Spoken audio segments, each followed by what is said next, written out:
Stand-up Story, une émission présentée par Flora Gaxet.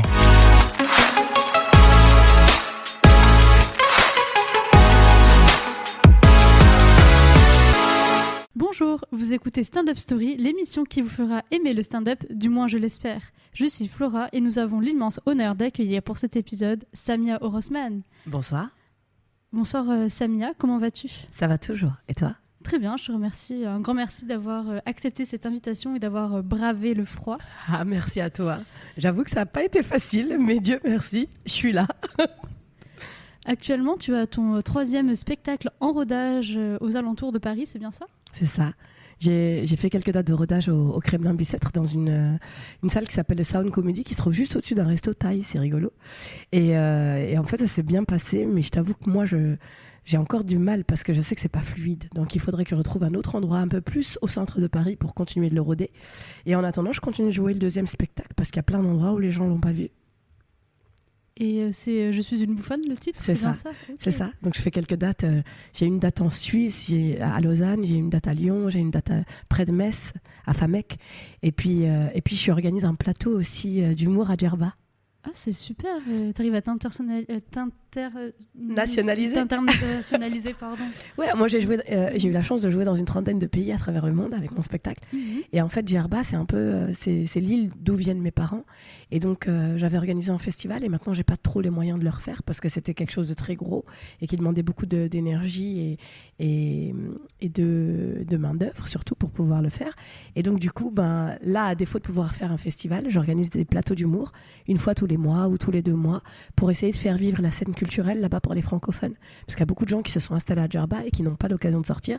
Et du coup, amener des artistes nouveaux chaque mois ou chaque 2 mois, pour eux, c'est génial. Et c'est quelque chose qui te tient à cœur ? Oui, parce qu'il y a beaucoup d'artistes qui méritent de se faire connaître au-delà des frontières. Et puis là-bas, les gens ont besoin d'une offre artistique. Et puis comme c'est chez moi, entre guillemets, parce que voilà, mes racines sont là-bas, et j'ai envie de faire quelque chose pour faire bouger un peu. Et ceux qui t'occupent de la programmation, de tout gérer, de A à Z, en plus de ton spectacle, alors que tu fais plein de choses. Oui, pas tant que ça, mais oui. En fait, quand je vois des artistes qui sont talentueux et qui méritent de se faire mettre en avant, et que je sais que ça peut fonctionner aussi là-bas, parce que voilà, c'est un public un peu particulier. C'est un mélange entre des expatriés, mais il y a aussi des locaux qui sont assez conservateurs. Et donc, il y a certains types d'humour qui ne peuvent pas passer. Donc, je sélectionne et quand je vois qu'un artiste peut cartonner là-bas, je lui propose de venir. Et c'est chouette parce que tout le monde est content. Eux, ils sont contents de découvrir une nouvelle destination. Et puis, le public est content de découvrir un nouvel artiste qu'il n'aurait pas découvert sans ça. Ok, ça doit être en tout cas délicat à chaque fois d'être pour amener des sujets subtilement et de trouver les bons artistes pour amener sur certains sujets. Ouais, mais après, ça va quand tu baignes dans ça depuis petite. Après, tu sais, tu vois. Ok, super. Écoute, avant de parler de ton parcours et de ton spectacle, j'ai préparé quelques petites questions décalées pour mieux te connaître. Es-tu prête ? Toujours. Tu me fais confiance ? Ouais. Moi, je suis une ancienne scout et les scouts, ils sont toujours prêts. Ça, je ne savais pas, par contre. Je n'avais pas trouvé sur Internet cette information. Ouais, scout toujours prêt. J'étais chef de groupe chez les scouts musulmans de France. C'est rigolo. Je ne savais même pas que ça existait avant de bosser avec eux. Et donc voilà, j'ai filé un coup de pouce et puis je m'occupais bien des petits, quoi. Une fois même sur le camp, ils m'ont mis en tant que cuisinière pour une centaine de gamins sur une semaine. J'étais impressionnée par moi-même. Et t'as assuré ? Ouais, je me suis débrouillée. En tout cas, ils ne sont pas morts d'intoxication, tout va bien. C'était sous ta responsabilité tout de même. Personne ne s'est plaint, même pas les parents. Non, apparemment, ils étaient contents. Comme quoi, quand on est petit, on peut être content de tout. Exactement. Est-ce que tu pourrais nous donner 2 traits de personnalité qui ne te correspondent pas, s'il te plaît ? Le calme, parce que je le suis absolument pas, et la discrétion. Je suis complètement surprise de tes Pourquoi ? réponses. Je te voyais comme quelqu'un de très calme, de très posé. C'est vrai ? Ouais, c'est l'image que tu renvoies en tout cas. Non, pas du tout. Non. Je suis pas du tout calme. Après, je sais pas, faut me connaître, mais non, je suis pas du tout calme. Peut-être intérieurement alors. Mais... J'ai l'air calme. Oh mon Dieu, c'est la première fois qu'on me dit ça. Peut-être, je sais pas, peut-être qu'avec le temps et dans certains environnements, peut-être. Mais je suis pas du tout calme en fait. Moi, les gens disent que je suis fatigante, je parle beaucoup, je prends beaucoup de place. T'as le droit d'être bavarde et de t'exprimer tout de même. Et un compliment que tu aimerais qu'on te fasse. Ah, je je sais pas, peut-être que je suis talentueuse. Mais tout le monde te le dit, non? Non, pas tout le monde. Et puis, en fait, peut-être que je l'attends de certaines personnes et que ça ne vient pas. Par exemple, ceux qui ont commencé en même temps que moi, ben, ils sont rares, ceux qui ont pris le temps d'aller voir ce que je fais ou de connaître mon travail. Tu vois, la nouvelle génération des humoristes, les petits jeunes, ils savent. Parce qu'on a l'occasion de se croiser, que peut-être par curiosité, ils sont allés chercher ce qu'ont fait les autres avant eux. Mais ceux qui ont commencé en même temps, il y en a très peu qui connaissent mon travail en réalité. Et donc peut-être que c'est de ces gens-là que j'aurais attendu ça, de mes pairs, entre guillemets, tu vois. Et t'as des noms à donner pour qu'ils t'envoient un message? Non, je suis trop poule mouillée pour donner des noms. On regardera sur Wikipédia au niveau de l'année pour pouvoir les contacter et leur dire alors comment ça vous n'envoyez pas de message à Samia, dites-lui que vous êtes fière de ce qu'elle fait et qu'elle est talentueuse. Et sinon, un artiste que tu adores et un compliment que tu aimerais lui faire? Alors un artiste que j'adore, moi j'adore Phil Darwin et il n'a pas eu la place qu'il méritait. En fait, c'est mes premiers pas dans l'humour, je les ai faits grâce à lui. Je suis allée voir d'abord plein de spectacles d'humour et lui, il a fait partie de ceux que j'ai vus 20, 30, 40 fois. Et j'emmenais du monde à chaque fois parce qu'il est drôle, il est fin, il est subtil et puis il n'est pas vulgaire. Et en fait, il est ouvert au monde. Hein. Et moi, il m'a beaucoup inspirée. Et donc, le compliment ce que j'aimerais lui dire, c'est ne lâche rien et continue pour être à la place où tu devrais être. Il avait été signé par une grosse boîte de prod qui l'a mis de côté seulement pour éviter qu'il aille signer ailleurs. Et sûrement parce qu'ils avaient un profil qui ressemblait un petit peu à ce qu'il était et que c'était lui qu'il fallait mettre en avant. Et du coup, ils l'ont gâché en réalité. Et donc voilà, et lui, il n'est pas à la place où il devrait être. Mais il tourne actuellement dans Paris? Il continue de jouer. Il a une chronique sur Africa. Okay. Et puis il fait des spectacles de temps en temps, mais pour moi, pas assez. Parce qu'il plus mis en lumière. Ouais. Il a un talent monstre et puis il est généreux et il est vrai. Et rares sont les artistes comme ça. Bon, il faut croiser les doigts pour lui alors qu'il puisse. Je te montrerai un petit peu ce qu'il fait, tu verras. Ah bah avec grand plaisir, je suis curieuse. Je t'avoue que je connaissais même pas son nom malheureusement. Et si tu devais donner un mot pour définir ton spectacle, un seul, pas deux. C'est dur. Humanisme. Ah, tu l'as trouvé directement. Oh non, mes questions finalement, c'était pas si décalé que ça. Non, parce que c'est ce que j'essaye de transmettre. Quel que soit le spectacle que j'écris, c'est toujours ça. C'est le côté humain, en fait. Pour moi, c'est ce qui est le plus important dans ce métier. Ah, et c'est ce qui me manque. Et d'ailleurs, nous, on s'était croisés il y a quelques mois, je crois, au Juicy Comédie, donc qui est un plateau d'humour situé dans le 20e arrondissement de Paris, où se jouent donc de nombreux humoristes tous les mercredis à 19h30 là-bas. C'est il y a quelques mois, c'est ça, non? Oui, c'est ça. Déjà, ça passe super vite. Et quand on s'est vu pour la première fois, Samia, je me souviens que tu étais déjà lumineuse et d'une extrême gentillesse avec tout le monde. Et quand j'ai préparé cette interview, j'ai demandé à certaines de tes connaissances des anecdotes à ton sujet, et tous ne m'ont sorti que du positif. Eh bien... Vraiment, je cite. Tu vas essayer de deviner qui c'est. Alors, Samia est humainement et artistiquement parlant phénoménal, d'une humilité incroyable. Selon lui, donc, vraiment, tu es comme une personne... Qu'est-ce qu'il m'a dit? Ah oui, je cite, sans chichi, et que tu te serais même assise par terre pour discuter à Mantes-la-Jolie. Attends, c'est Disquette? Non. Non? Ah, c'est... comment il s'appelle? Shadow. Exactement. Ok. Vraiment, il m'a envoyé un vocal de 2 minutes rien que pour faire des compliments. J'étais là, mais non, mais moi il me faut des anecdotes. Je sais pas, c'est des mauvaises habitudes, des mimiques sur scène, quelque chose de drôle, quoi. Il me dit, oh non, machin. Mais en fait, moi, c'est un truc que j'arrive pas à comprendre. C'est les gens que tu croises et qui disent, mais t'es vachement simple. Et je me dis, mais la vie, elle est déjà trop compliquée. Et puis, je comprends pas non plus les pseudo-humoristes qui se prennent pour... et qui vont dire non mais attends, c'est pas comme ça, puis c'est un travail, comme s'ils étaient chirurgiens, ils faisaient des opérations à cœur ouvert alors qu'ils font des blagues, quoi. Calmez-vous, redescendez sur terre. Et donc en fait pour moi un artiste il peut pas, enfin un humoriste il peut pas prendre le melon ou regarder les gens de haut ou devenir compliqué, parce que ça c'est un non-sens avec le travail qu'il fait. l'humoriste, c'est l'ami de tout le monde. C'est le bon copain qu'on aimerait avoir. C'est celui qui dégage de la sympathie, de la générosité, du partage. Pour moi, c'est à ça qu'on doit s'identifier.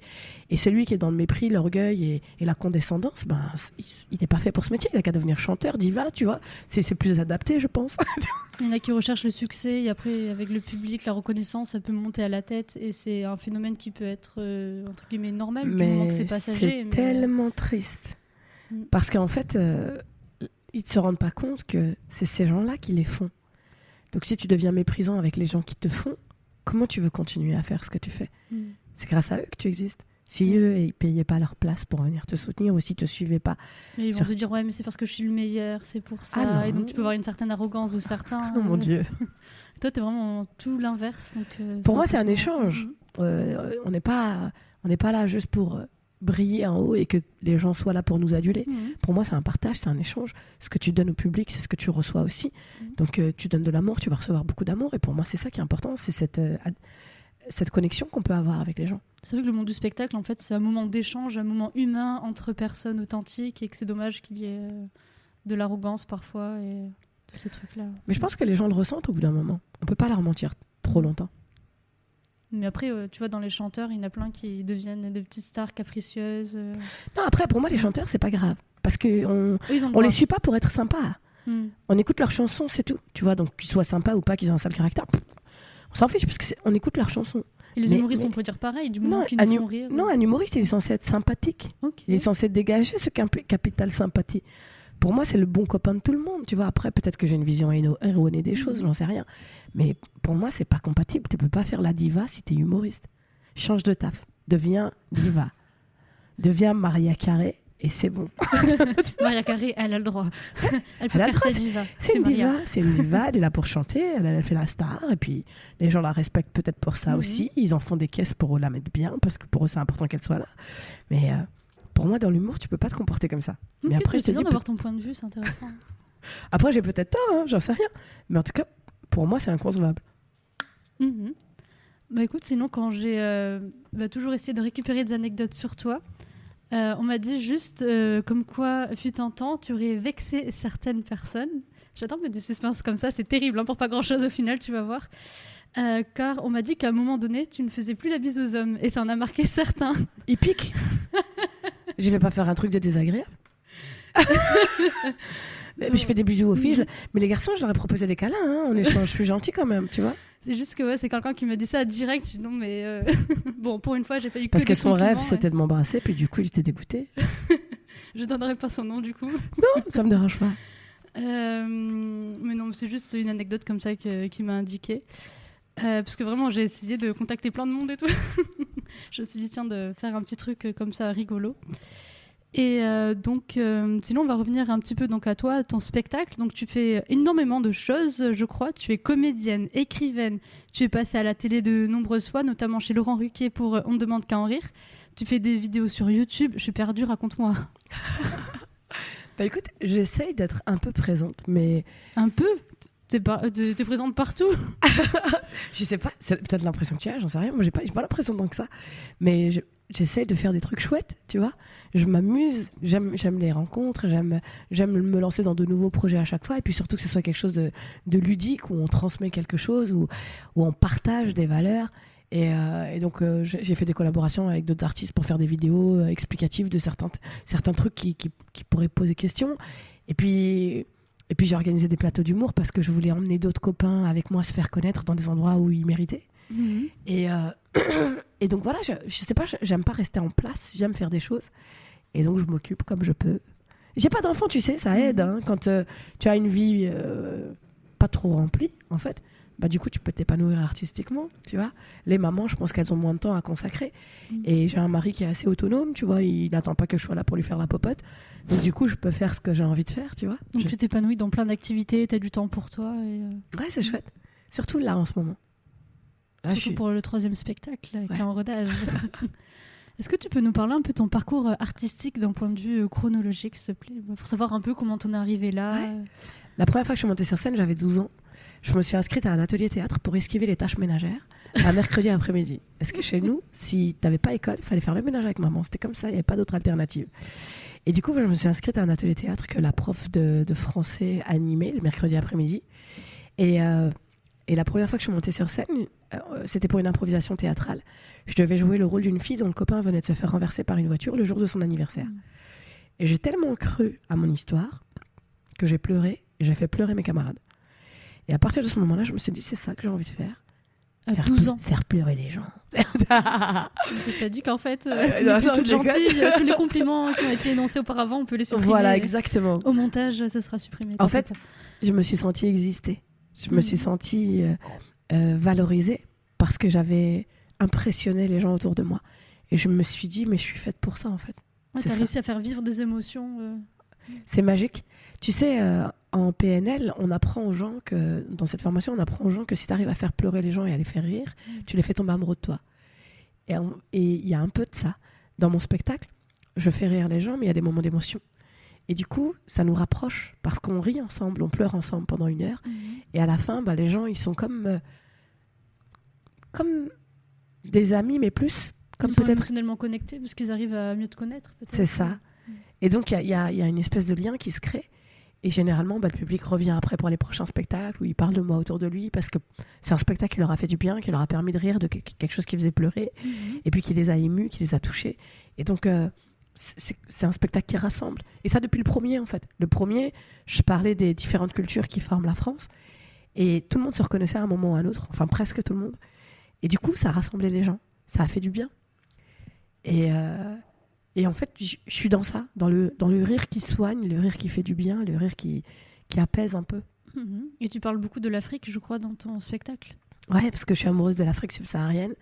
Et quand on me demande est-ce que j'ai vécu en Afrique, je dis oui. Je dis ah ouais, où ça ? Je dis dans le 9-3. Parce que dans le 93, on est qu'entre Africains en réalité. Et donc tu grandis avec un voisin malien, un autre sénégalais, une voisine algérienne, une marocaine, une tunisienne, des Congolais. Et en fait, c'est cette chance finalement de voyager sans même quitter ton quartier. Et j'ai découvert toutes ces cultures et c'est là où j'ai commencé à en parler. Et les gens se sont reconnus. C'est ça qui a touché aussi, c'est la justesse avec laquelle c'était fait. C'est ce qu'on m'a dit en tous les cas, c'est pas pour me lancer des fleurs, mais les gens me disent c'est fou que tu connaisses les différences et que tu arrives à les jouer aussi bien. Et c'est parce que j'aime les gens, c'est le contact, c'est le fait de les côtoyer, c'est l'écoute. Et du coup, tu comprends leur code et tu arrives à... C'est ça. Okay. Et puis les clichés qu'on a sur chacun, tu vois. Donc je parle des clichés pour mieux les dénoncer et les déconstruire finalement. Et ça fait du bien. Et tout le monde se reconnaît quelque part et c'est ça qui fait ton succès aussi. C'est ça. C'est rassembleur. Les gens, ils sont contents quand tu parles d'eux.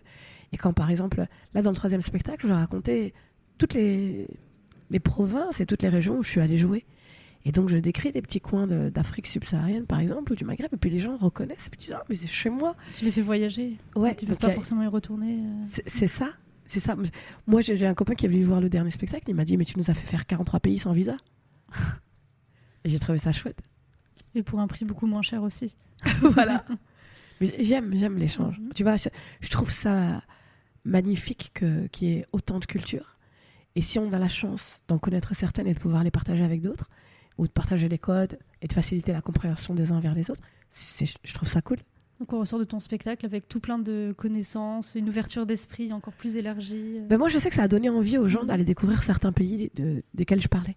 Par exemple quand j'ai raconté ce que j'ai vécu au Rwanda ou alors ce que j'ai vu en Côte d'Ivoire, ben les gens à la fin me disaient mais c'est vraiment ce que tu dis. Je dis bah oui, tu m'as donné envie de découvrir. Tout ce que tu dis est vrai ? Oui, j'invente rien. En fait c'est facile, tu regardes et puis tu répètes ce que tu as vu, il n'y a rien à écrire. Je pense que c'est juste la manière de raconter qui change les choses, c'est tout. Tu suscites la curiosité. C'est ça. Et tu arrives à faire des blagues dessus tout le long ? Ou il y a des moments un peu plus sérieux où tu fais pleurer le public ? Mais c'est ça le problème, c'est que je trouve que le 3e spectacle, il manque de vannes. Comme il est encore au début d'écriture, ben je me dis, on m'a proposé par exemple de le rôder au République. J'ai dit mais non, je veux pas venir au République tant que j'ai pas fait quelque chose qui soit un minimum marrant. Parce que là, on a l'impression juste que je raconte ma vie avec de temps en temps un petit peu d'humour. Et je voudrais qu'il y ait plus de vannes, qu'il y ait plus de peps. Mais il faut le temps que ça prenne, tu vois. Faut le temps de le rôder en fait. Et donc quand il sera rodé, oui, j'irai le jouer peut-être au République. Mais pour l'instant, je me dis non, c'est beaucoup trop tôt.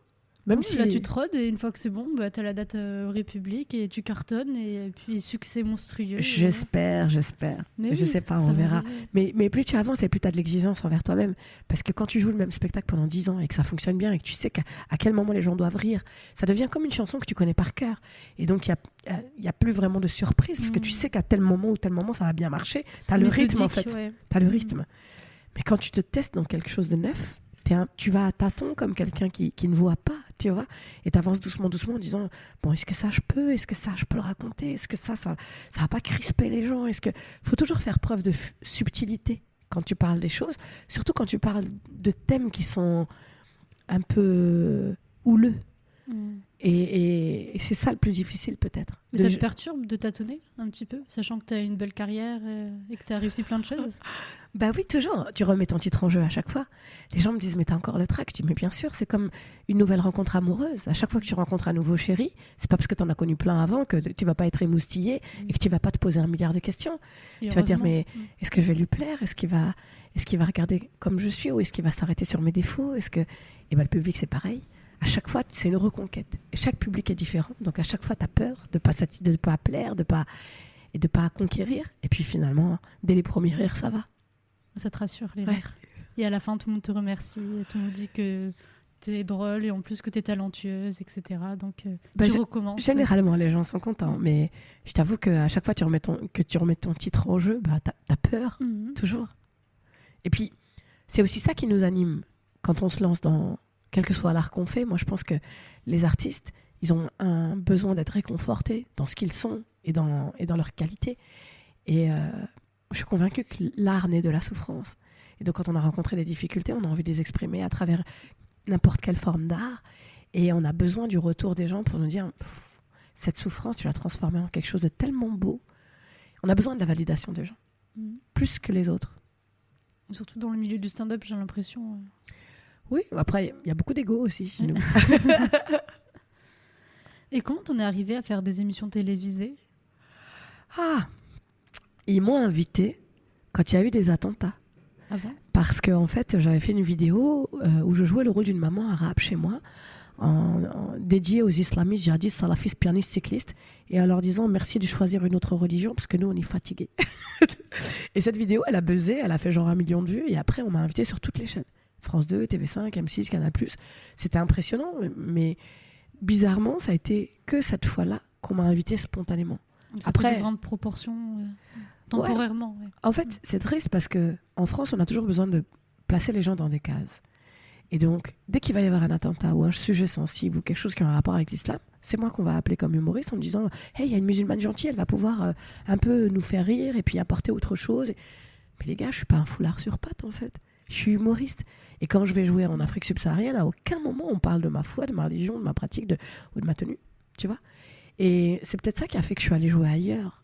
Parce que j'étais fatiguée qu'on me catalogue et qu'on m'appelle que pour ça, tu vois? Et à un moment, je me suis mis à faire des blagues avec mes copains humoristes en disant c'est fatigant d'être devenu Miss Attentat. Je vais pas attendre qu'il y ait des gens qui se fassent péter pour aller à la télé ou être obligé d'envoyer des cousins pour foutre le bordel. Je déconne, tu vois, c'est pas des trucs que tu peux dire. Mais tu te dis, c'est horrible d'être assimilé à ça. Tu vois ce que je veux dire? D'être mise dans une case et d'être assimilé à ça, c'est fatigant. Et d'être considéré juste pour l'art que tu apportes, comme ça a pu l'être quand je suis allée jouer au Canada ou quand je suis allée jouer en Afrique, ben... ça te donne un souffle nouveau et un peu de réconfort en disant je suis pas que ce stéréotype qu'on attend de moi. Tu vois, les gens ont enfin fait l'effort d'aller au-delà et d'écouter ce que j'ai à raconter. Tu sais, même dans les humoristes, ceux qui ont commencé en même temps que moi ou que j'ai fait jouer sur des plateaux d'humour que j'organisais, avant je faisais des plateaux d'humour que j'appelais Samia et les 40 comiques. Et j'amenais des camarades et l'objectif c'était de faire rire sans vulgarité, sans insulte, pour que les familles puissent venir au théâtre. Et en fait, c'était ça l'objectif. C'était vraiment que tout le monde puisse venir et qu'à aucun moment les enfants ou les parents soient mal à l'aise parce que ça allait en dessous de la ceinture. Parce que les 3/4 des humoristes maintenant, quand ils n'ont pas de quoi rire, ils vont aller parler de cul. Mais on n'a pas tous la même sensibilité à l'humour. Moi, aller parler de cul sur scène, c'est pas mon délire du tout. Ça fait pas partie des choses qui culturellement me font rire. Tu vois ce que je veux dire? Moi, je viens d'une famille où quand il y avait un passage où les gens s'embrassent, mes parents changeaient la chaîne. Imagine. Donc, mettez la main devant les yeux et de boucher les oreilles. Pas jusque-là, mais genre, on faisait comme si de rien n'était en changeant discrètement. En fait, et comme on n'a pas grandi dans la même culture et dans la même vision des choses, forcément, il y a des choses qui ne sont pas les mêmes. Donc, organiser un plateau d'humour comme celui-là, ça permettait à beaucoup plus de gens, même notamment tous les Africains qui ont eu cette éducation-là, où ils sont gênés, quand on parle de sexe, de venir rire ensemble. Et les humoristes, certains, quand ils sont allés faire des interviews ailleurs, ils se sont dit « Ouais, Samia, elle m'a invité, elle avait fait un spectacle 100% halal. » Mais à aucun moment, je t'ai dit que c'était un spectacle halal. À aucun moment, j'ai parlé de religion. J'ai parlé du fait que pour les oreilles chastes, des tout petits, il valait mieux que ce soit quelque chose qui soit dénué de sexualité et de vulgarité. Tu as le droit de parler de ce que tu veux, et même c'est agaçant d'entendre toujours les mêmes textes par rapport à des sujets en dessous de la ceinture. Donc, C'est clair. Moi, sincèrement, c'est rare que quelqu'un parle de sexe et que ça me fasse rire. Parce que je me dis, je suis pas là pour écouter tes ébats sexuels. Si je veux rire de ça, je vais avec ma meilleure amie au hammam, elle va me parler de son mec, et au moins lui, je le connais, et ça me fera rigoler. mais quelqu'un que je ne connais pas, qui monte sur scène et qui me fait un passage d'1 quart d'heure où il me parle de sa vie sexuelle, je vois pas l'intérêt, en fait. Après, sauf s'il est méga drôle. T'as des artistes qui arrivent à être méga drôles. Tu vois, par exemple, j'ai oublié son nom, Callaghan. J'ai entendu son nom. Ouais. Callaghan, quand il parle de sexe, il est super drôle. Mais il apporte quelque chose en plus. Oui, c'est sa vision des choses qui est différente. Et donc, il y a des artistes comme ça qui arrivent à être super drôles. Mais t'en as d'autres, c'est juste ce moment gênant qu'ils cherchent à provoquer pour mettre les gens mal à l'aise. Et c'est un rire gêné, en fait. Et je t'ai dit, on n'est pas dans le même type d'humour. Et c'est pas quelque chose qui moi, m'intéresse. Donc, même les artistes que je choisis pour aller à Djerba, je sais qu'il faut que ce soit pas en dessous de la ceinture, parce que sinon, ça passera pas. Le public, c'est des retraités, quelques expatriés, et puis des Maghrébins de là-bas. Mais c'est une île où les gens sont assez conservateurs et assez pudiques. Il y a des choses que tu peux pas dire en public. Si on avait été qu'entre femmes, entre nous, en mode hammam, on rigole, on déconne, on se raconte tout, il n'y a pas de souci. Mais devant les autres, il y a une espèce de pudeur qui fait que tu peux pas parler de tout. Tu vois ? Et je te dis, l'éducation diffère en fonction des gens.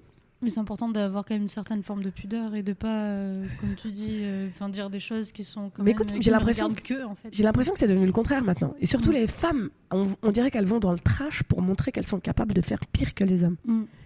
Mais est-ce qu'on peut pas faire beaucoup mieux en apportant des sujets qui soient un peu plus intéressants que nos histoires du lit, tu vois, je trouve... Après, chacun sa vision des choses, tu vois, mais moi, je te dis, c'est pas quelque chose qui, moi, me ça me choque, honnêtement.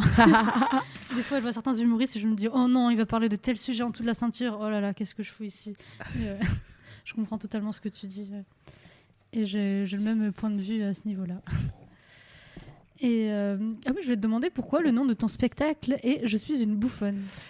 Parce que l'éducation que j'ai reçue fait que, souvent, je me mange des scuds et je suis pas capable de répondre. On me parle mal et sur l'instant, je suis pas capable de me défendre parce que j'ose pas. Et donc, à chaque fois qu'il m'est arrivé une galère, je dis, j'aurais dû dire ça, j'aurais dû faire ça, mais comme je suis une bouffonne, j'y arrive pas. Tu vois ? Et donc, c'est cette dualité qu'il y a entre ce que je peux ressentir et ce que j'ai envie d'exprimer et ce que mon éducation m'interdit de faire finalement. Mais tu te dénigres ? Non, il faut pas quand même. Non, pas du tout. J'explique juste que il y a des choses que je suis pas capable de dire. Et donc, il y a deux façons de voir le mot bouffonne. Soit c'est celle qui se fait hagar, entre guillemets, comme on dit, comme disent les jeunes, qui se fait hagar et qui arrive à rien exprimer. Ouais. Mais il y a aussi le bouffon du roi qui arrivait à dénoncer des vérités sans rien risquer, parce que c'était son métier. Tu vois ? Donc, c'est ces deux explications que je donnerai à mon spectacle. Et donc le spectacle, quand tu l'écoutes, en fait, il y a plein de situations où on m'a mal parlé et que sur l'instant, j'avais envie de dire ça, et donc je le raconte sur scène, je dis ouais, je sors ce que j'ai envie de dire, et à la fin, j'ai dit mais comme je suis une bouffonne, en vérité, j'ai rien dit. J'ai souri, puis je suis rentrée chez moi, j'ai rien dit. Et en fait, c'est ça, c'est que souvent, je ravale ma salive et je prends sur moi plutôt que d'aller vexer la personne en face. Parce que je me dis, ça sert à rien d'aller faire des scandales et de s'embrouiller avec des gens. Autant prendre sur moi, puis c'est pas grave, tu vois. Donc là, actuellement, tu prends sur toi et où tu arrives à plus le dire à la personne. Ça dépend, mais il y a un truc magique, c'est que comme je suis humoriste, ce que je ne dis pas en face, je le raconte dans mes spectacles. Et comment c'est trop bien.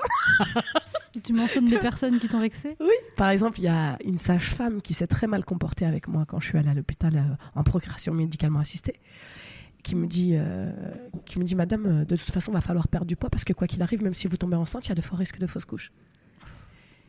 Et j'ai envie de dire, comment te dire, madame, que je suis sous dosage hormonal et qu'il est fort possible qu'un soir, dans un coin de rue sombre, quelqu'un t'attende avec une cagoule et une batte de baseball. Et mais tout ça, c'était dans ma tête, bien sûr. Comme je suis une bouffonne, j'ai rien dit, j'ai souri, je suis rentrée chez moi, j'ai fait comme si de rien n'était. Sauf que je me suis plaint auprès de la petite dame de l'accueil de l'hôpital et elle est allée lui répéter à la sage-femme. Donc quand j'y suis retournée la fois d'après, elle me dit, alors comme ça, il paraît que vous m'aimez pas. Je dis non madame, c'est pas que je vous aime pas, c'est que je vous trouve très indélicate. Elle dit pourquoi pour l'histoire de votre poche, je suis désolée, c'est la vérité. Hein. Ce que je vous ai dit c'était vrai. Je dis madame, le problème c'est pas le fond, c'est la forme. Il y a des manières de dire les choses. Vous savez que les femmes qui viennent vous voir sont déjà en souffrance. Est-ce que c'est une raison pour en rajouter? Elle dit non mais moi je suis désolée, ce que je vous ai dit c'était la vérité, vous voulez bien le prendre, vous le prenez bien, vous voulez pas. Je dis madame c'est trop tard, vous êtes déjà dans mon sketch. Elle dit pardon? Je dis vous savez que je suis humoriste? Eh ben vous êtes déjà dans mon sketch. Et ça, tout ça, je le raconte dans le spectacle. Et tu l'as invitée à voir ton spectacle? Non, jamais de la vie. Elle va payer sa place. Ça, je l'ai raconté à la télé. Je suis passée dans Voici. Et ce passage-là a été diffusé. Donc je pense qu'un jour ou l'autre, elle le verra. Et elle saura ce que je dis sur elle. Parce qu'après, elle est allée demander à toutes les sages-femmes de quoi je parlais. Personne ne savait, je ne l'avais même pas encore joué. Mais c'était important de le verbaliser. Et quand je l'ai raconté sur scène, j'ai vengé toutes les femmes qui ont été victimes de violences obstétricales finalement, parce qu'il y en a beaucoup d'autres qui ont vécu des difficultés. Son comportement, il était horrible. Bien sûr. C'est choquant. Bien sûr, surtout que ça veut rien dire. Tu sais, en fait, en France, on a un réel problème avec la surcharge pondérale parce que quoi qu'il arrive, on dira toujours que c'est à cause de ça. Quand tu iras pour te soigner pour n'importe quoi, on dira non mais madame, c'est normal, vous êtes en surcharge pondérale. Alors que des fois, ça n'a rien à voir. Moi, j'ai rencontré des femmes subsahariennes, elles font le double de mon poids, elles ont déjà 15 gamins. Et ça n'a jamais posé problème, tu vois. Et donc, à un moment donné, j'avais même perdu beaucoup de poids pour réussir à tomber enceinte. Et ça n'a pas marché quand même. Donc ça veut rien dire. Et au début de mon mariage, j'avais 40-50 kilos de moins. Et je suis pas tombée enceinte non plus. Et c'est ce que j'ai essayé de lui expliquer à cette dame-là. Mais elle voulait rien entendre. Pour elle, c'était le poids. Fallait perdre du poids. Et il y a une espèce de grossophobie qui est là. Et que j'ai voulu dénoncer aussi dans le spectacle. Et t'as raison. Venge-toi à ta manière. Par mais l'humour. c'est chouette parce que tout ce que tu ne peux pas dire sur l'instant, bah après, tu peux le raconter sur scène. Tu peux en rire. Et surtout que ça concerne de nombreuses personnes. Donc, bah, les femmes, en fait, se reconnaissent et ça leur fait du bien. Moi, il y en a plein qui sont venus me voir en me disant merci, t'as réussi à me faire rire de quelque chose qui me fait pleurer. Et c'est super. C'est super de voir les choses comme ça, en tout cas, et d'y arriver, comme tu le fais. Merci. D'ailleurs, pour suivre un petit peu ton actualité, comment on peut faire si les auditeurs sont intéressés? Sur mes réseaux. Alors, soit sur Instagram, soit sur TikTok, je balance des infos des fois, parce que j'essaie de me mettre à TikTok, même si c'est compliqué. Et sinon, les anciens comme moi, ils connaissent Facebook, tu vois. Mais sinon, j'ai quelques... Ça existe encore ce truc? Ça existe encore. Oui. Tu sais que j'ai beaucoup de gens qui me suivent sur Facebook. J'ai genre 420 000 personnes sur Facebook parce que c'est les anciens comme moi. Et sur Instagram, j'ai 103 000. Tu vois, c'est déjà beaucoup. Ouais. Et sur TikTok, il y a 34 000. Parce que tu vois, je suis pas souvent, mais en fait, c'est difficile d'être sur tous les réseaux en même temps.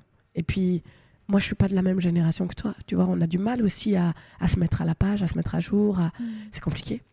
Mais j'essaye à chaque fois d'arriver avec des nouveaux projets, d'être sur de nouvelles plateformes et puis d'essayer de transmettre autant que je peux. Parce que quand je rencontre des petites jeunes de ton âge, elles me disent « Ah, je te suivais quand j'étais petite !» J'avais pas mieux pour me donner un coup de vieux. C'est l'horreur d'entendre ce genre de phrase. Ouais, je te suis, mais si en ce moment, je l'entends beaucoup. Comme ça fait longtemps que j'étais pas en France, en fait, moi je voyageais beaucoup pour les spectacles, j'étais pas souvent là. Et là, en ce moment, je suis un peu présente. Mon chéri, il a eu quelques problèmes de santé, donc je suis bloquée ici. Et ça fait genre 4-5 mois que je suis là. Et quand je me balade, bah souvent, je croise des petits jeunes qui me disent « Ah, je vous aime trop, je vous suivais quand j'étais petite. » Et je viens de dire « Pourquoi tu me suis plus maintenant ?» Et puis, qu'est-ce que ça veut dire quand t'étais petite? Comme quoi, t'es une modèle pour eux. Je sais pas, mais ça me donne un coup de vieux. Et un côté de genre, mais il y a longtemps qu'on t'a pas vu, en fait. Alors que je suis toujours présente. Mais c'est difficile quand tu es pas trop présente dans les médias de faire parler de toi. Après, sauf si tu arrives à faire des vidéos très virales qui peuvent te faire connaître davantage. Mais je ne suis pas très douée. Je t'ai dit, j'y connais pas grand-chose, ni en termes d'algorithme, ni en termes... Je fais ce que je peux. Et TikTok, je comprends rien. Tu vois, c'est le nouveau truc. Tu postes une vidéo aujourd'hui qui est super bien montée, avec des sous-titrages, hyper bien faite, etc. Elle fait 700 vues. Demain, tu postes une vidéo où tu fais un truc pourri. Elle fait 10 000 vues. Je dis, mais... C'est quoi votre règle? Comment vous fonctionnez? Qu'est-ce qu'il faut faire? Je ne comprends rien. Rien. Tu fais ce que tu peux, comme tu dis, et tu verras bien où ça te mène déjà. C'est ce que je fais. Donc au moins je fais, tu vois. J'essaye tous les jours, tous les 2 jours de poster un truc. Et je m'amuse, je rigole, je déconne. Et puis on verra ce que ça donne, tu vois. Donc suivez-la même sur TikTok, elle a besoin de vues, ça me va. Mais c'est marrant parce que maintenant les gens ils disent plus je t'ai vu à la télé, ils disent je t'ai vu sur TikTok. Je t'ai vu sur les écrans. Non mais c'est rigolo, je t'ai vu sur TikTok. Ah je te connais, tu fais des vidéos sur TikTok. Ouais, mais je suis comédienne, je suis humoriste quand même. Je sais pas que sur TikTok quand même, faut pas faut te définir qu'à ça, ça serait triste. C'est ça. Ah, les gens qui disent t'es youtubeuse? Non, je suis comédienne.